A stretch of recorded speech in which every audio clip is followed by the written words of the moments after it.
My fiance cheated on me with my bridesmaid, so I sent everything to their families and ruined their lives. In mid-November, I learned my fiance Sam had been cheating on me for 6 months. I discovered this by accident. My phone died and I needed to Google something, so I grabbed his iPad, which I hadn't used in a while. Sam has iMessage, so all his messages synced to the iPad's message app. I saw everything. Texts, pictures, videos. I saw it all. Apparently that master's in chemical engineering didn't constitute much intelligence, because the dumbass never changed his passcode. His side chick was a mutual friend of ours, Madison, who'd been in our home, had dinner with us, and was someone I'd actually seen as a potential bridesmaid. I spent days reading through everything. When I found the bombshell, she was pregnant. He'd also been sending her money from our saving for a bigger apartment fund. I was catastrophic. I cried so hard I thought I'd throw up. But what really got me were the things they said about me. They mocked me, made jokes, ridiculed and belittled me because I was the oblivious idiot fiancé who was so stupid. Madison would text me, chatting about wedding planning, then screenshot the messages and send them to Sam, laughing about how stupid I was. There was so much more, and far more vicious. I was gobsmacked. I felt like the meanest, worst girls from high school were standing over me laughing while I cried.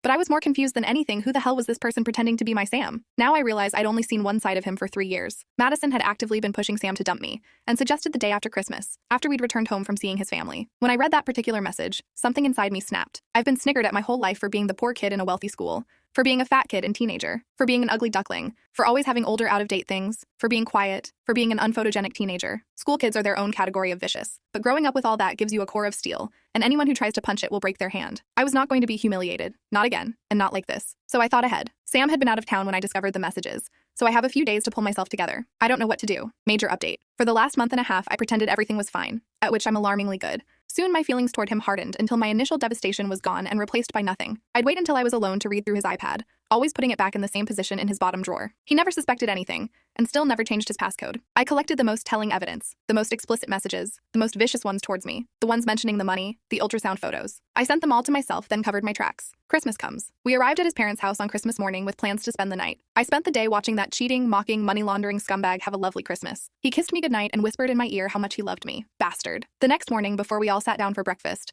I sent all the evidence to his mother and his father and his 2 siblings and 3 of his cousins. Any family member whose contact I had received it. I was able to time this because Sam's family is pretty phone addicted, and they all get email notifications. My dear readers, I wish you could have witnessed the scene which befell that house. The weasel couldn't even face his own family. Talk about whiplash from that plot twist. He ran outside and had to be cornered. His brother dragged him by his hair back into the house, but I didn't stay for that.